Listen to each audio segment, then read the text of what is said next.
वृक्षाणाम अपार तत्व को दंडवत प्रणाम करता हूँ। मैंने वही पवित्र शुद्ध और पावन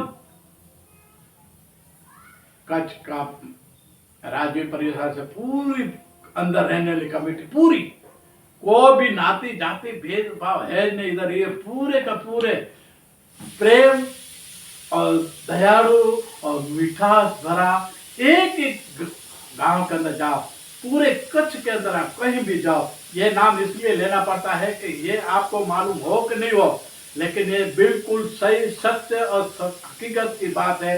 ये कच्छ एक पवित्र गंगा से भी पवित्र है, जिससे अंदर कोई नाती जाति भेदभाव धर्म धर्म कुछ नहीं है। सब 1200 साल पहले जो राजवीर तिलक करता है, इसके ऊपर आप जान सकोगे। फिर भी आप कोई भी गांव में जाओ, उसको आप आदर भाव मान सत्कार सब मिलेगा, खाना भी मिलेगा।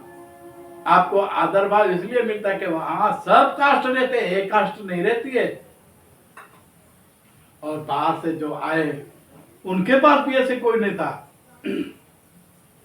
तो कहने का तो ये पूरा एक मॉल है, अच्छा है, गंगा की तरह पवित्र है। लेकिन कहने की बात ये है,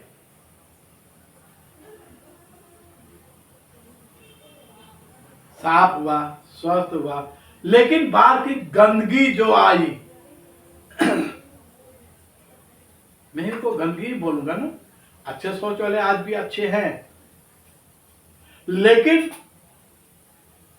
जो बोलते हैं मुझे ये तकलीफ है, ये तकलीफ, ये इधर आकर बोलता है कि हमको बिल्कुल स्वर्ग आनंद है, स्वर्ग का मिठास है, मुझे जिंदगी में कहीं नहीं देता ऐसा सुख मुझे ये शहर में मिला।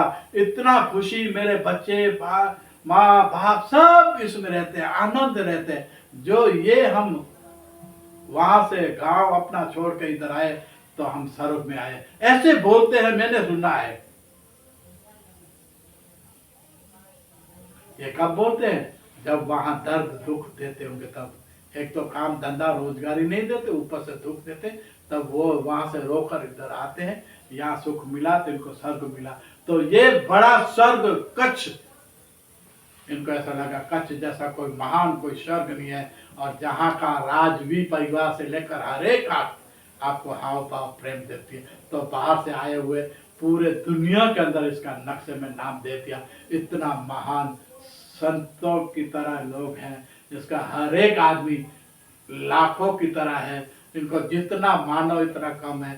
तो आज भी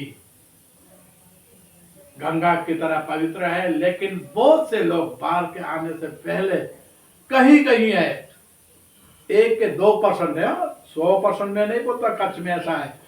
1 के 2% इसलिए है कि बाहर से जो आए हैं ना, वो इसके गांव के, इसके शहर के, इसके राज्य के हैं, इसलिए उनसे पूछ कर ये कर रहे हैं, दूसरे को किसी को नहीं कह रहे।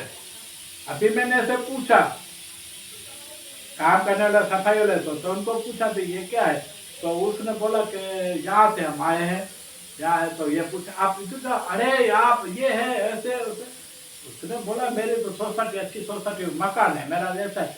तो कहने का कुछ कर नहीं सकते, लेकिन अंदर की जलन को दूर नहीं कर सकते ये लोग। तो मेरा कहने का मतलब ये है कि आप रहो दूर से, आप भी गांव छोड़ के आए हो, इधर कमाते हो, खाओ पियो मौज करो। वो भी बेचारा काम धंधा छोड़कर इधर कमा कर इधर आया है, इनको बाल बच्चा सुखी हो, इसलिए। तो हर एक आदमी को सुख की चाहना होती है। क्यों होती है? क्यों कि आज सुख आदमी जन्म लिया है, तो उनको सुख प्राप्त करने के लिए अवश्य उनको उसका खुद का वतन छोड़कर दूसरे में कब आना पड़ता है?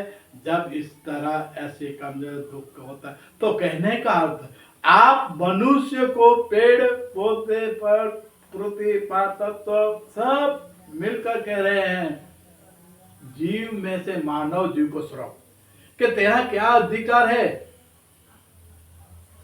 तेरे क्या सत्ता है, तेरा क्या अधिकार है कि किसी जीव को दुख देना।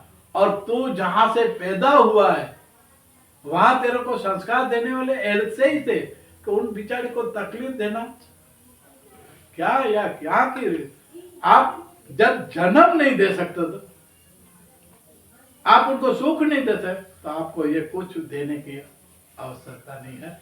इसके बाद की कैसे मैंने कहूँ